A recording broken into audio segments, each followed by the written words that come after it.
Hello विद्यार्थी मित्रांनो, मागील भागात आपण अर्थशास्त्रीय संशोधनाची ओळख करून घेतली.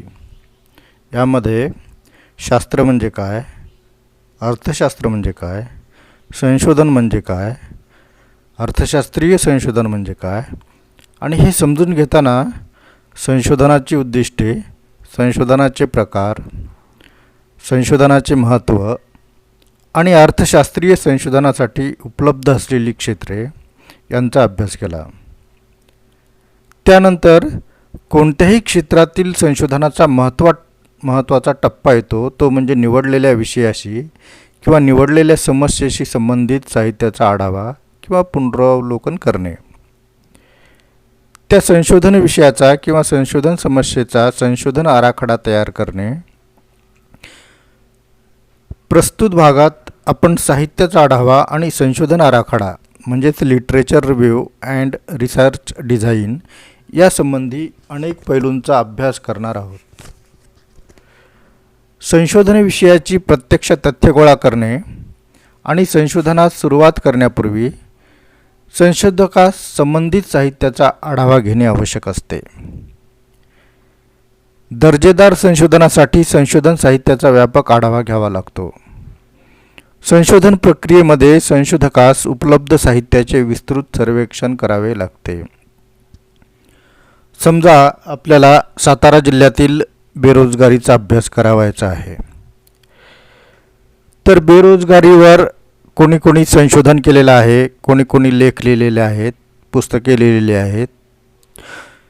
सातारा जिल्ह्यातील किंवा पश्चिम महाराष्ट्रातील किंवा महाराष्ट्रातील बेरोजगारीवर कोणाची पुस्तके असतील.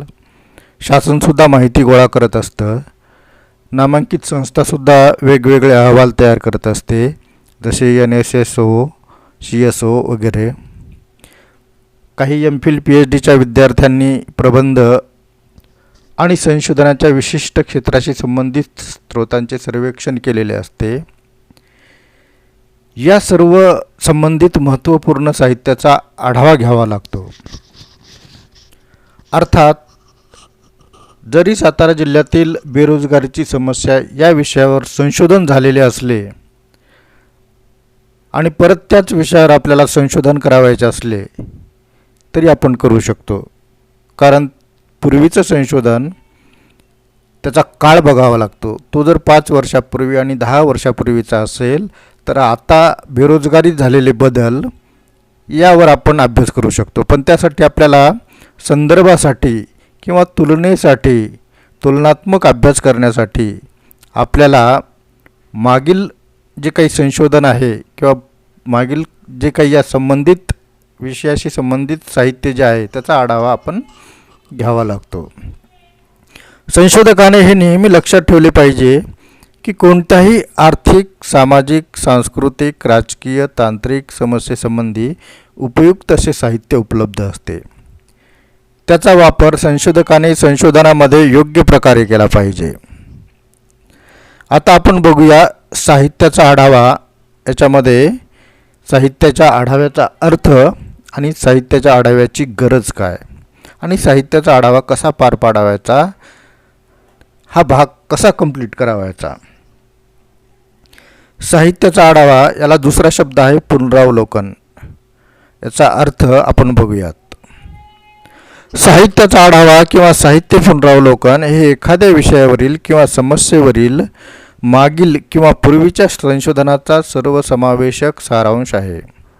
साहित्य पुनरावलोकन हे अभ्यासपूर्ण लेख, पुस्तके, शासकीय किंवा नामांकित संस्थांचे अहवाल, प्रबंध आणि संशोधनाच्या विशिष्ट क्षेत्राशी संबंधित इतर स्रोतांचे सर्वेक्षण करणे होय. साहित्य पुनरावलोकन हे आधीच्या संशोधनाची गणना करते, त्याचे वर्णन करते, वस्तुनिष्ठपणे मूल्यमापन करते आणि त्यासंबंधी स्पष्टीकरण देते. साहित्य पुनरावलोकन यामुळे संशोधकाला संशोधन करत असलेल्या विषयाशी संबंधित क्षेत्रातील घडामोडींची संपूर्ण माहिती मिळते आणि आकलन होते. परिणामी संशोधनाचा दर्जा सुधारण्यास मदत होते. आता आपण बघूयात साहित्य पुनरावलोकनाचे प्रकार किंवा साहित्य आढाव्याचे प्रकार. साहित्याचे पुनरावलोकन किंवा साहित्याचा आढावा साधारणपणे 4 प्रकारे घेतला जातो किंवा 4 प्रकारे पुनरावलोकन केले जाते. ते म्हणजे नंबर 1 मूल्यमापन पुनरावलोकन, अन्वेषण पुनरावलोकन, साधनात्मक पुनरावलोकन आणि पद्धतशीर पुनरावलोकन असे ते 4 प्रकार होत. मूल्यमापन पुनरावलोकन हा साहित्य पुनरावलोकनाचा किंवा साहित्याचा आढावा घेण्याचा एक प्रकार आहे. यामध्ये संदर्भित साहित्यामध्ये कोणत्या सकारात्मक गोष्टी आहेत किंवा कोणत्या सकारात्मक बाबी आहेत, कोणत्या नकारात्मक गोष्टी आहेत याचे मूल्यमापन केले जाते आणि त्या साहित्याच्या संपूर्ण अभ्यासाने संशोधक त्यासंबंधी एक निष्कर्ष काढत असतो. अन्वेषण पुनरावलोकनामध्ये संबंधित साहित्यामध्ये संशोधनासाठीच्या उपयुक्त तथ्यांचा शोध घेतला जातो. साधनात्मक पुनरावलोकनातून संशोधक संशोधनासाठी उपयुक्त तंत्राचा वापर करत असतो. चौथा प्रकार म्हणजे पद्धतशीर पुनरावलोकन. हे बऱ्याचदा स्वतंत्रपणे वर्गीकृत केले जाते, परंतु या पुनरावलोकनामध्ये संशोधनाच्या प्रश्नावर लक्ष केंद्रित केलेल्या साहित्याचे पुनरावलोकन केले जाते. म्हणजे संशोधक त्याचे संशोधन करत असताना किंवा करण्यापूर्वी जे प्रश्न उपस्थित होतात त्या प्रश्नांची उत्तरे शोधण्यासाठी किंवा त्यासंबंधी मार्ग शोधण्यासाठी साहित्याचा आढावा घेत असतो. यामध्ये तो समस्या किंवा प्रश्नाशी संबंधित सर्व उच्च गुणवत्तेचे संशोधन, पुरावे आणि युक्तिवाद गोळा करणे, मूल्यमापन करणे, पुरावे किंवा तथ्य निवडणे आणि एकत्रित करण्याचा प्रयत्न करत असतो. यावरून आपल्याला असं लक्षात येतं की पुनरावलोकनाचे किंवा साहित्य पुनरावलोकनाचे हे जे प्रकार आहेत, मूल्यमापन, अन्वेषण, साधनात्मक आणि पद्धतशीर पुनरावलोकन, यामधून आपण पूर्वीच्या साहित्याचं किंवा पूर्वीच्या संशोधनाचं मूल्यमापन करत असतो. त्यामध्ये सकारात्मक नकारात्मक गोष्टी काय आहेत त्या बघत असतो. अन्वेषणात्मक पुनरावलोकनामध्ये आपण उपयुक्त तथ्यांचा शोध घेत असतो. तथ्य म्हणजे माहिती किंवा डेटा होय. साधनात्मक पुनरावलोकनातून आपण काय करत असतो तर संशोधनासाठी उपयुक्त तंत्राचा वापर करत असतो.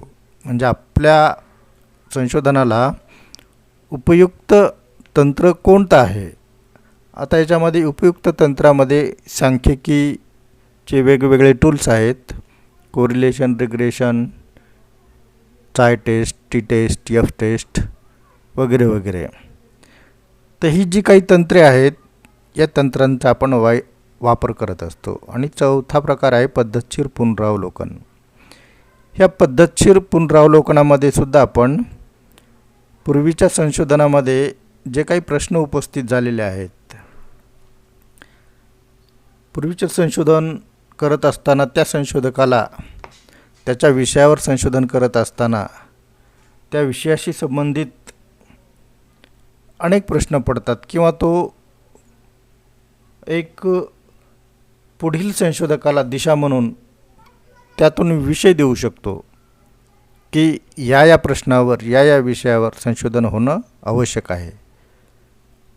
आणि त्या प्रश्नांची उत्तरं शोधणं किंवा त्या संबंधीचा मार्ग काढण्यासाठी आपल्याला त्या साहित्याचा आढावा घ्यावा लागतो. आणि आपली जी काही समस्या आहे, आपण जो काही विषय निवडलेला आहे, आपला जो काही आर्थिक प्रश्न आहे किंवा जे काही संशोधन आहे, ह्या संशोधनाचे उच्च गुणवत्तेचे पुरावे, युक्तिवाद आपण गोळा करत असतो, त्यांचं मूल्यमापन करत असतो. पुरावे किंवा तथ्य, डेटा हा त्यातून निवडत असतो, एकत्रित करण्याचा प्रयत्न करत असतो आणि आपलं संशोधन हे पुढे नेत असतो. तर विद्यार्थी मित्रांनो, साहित्याचा आढावा आणि संशोधन आराखडा या भागात आपण साहित्याचा आढावा म्हणजे काय याचाच अर्थ, साहित्याच्या आढाव्याची गरज, साहित्याच्या आढाव्याचा अर्थ आणि साहित्याचा आढावा कसा पार पाडावायचा साहित्याचे पुनरावलोकनाचे प्रकार आणि पुनरावलोकनाच्या प्रकारामध्ये विशिष्ट निश्चित काय करावं लागत असतं हे आपण पाहिलेलं आहे. या लेक्चरमध्ये आपण इथेच थांबूयात. धन्यवाद.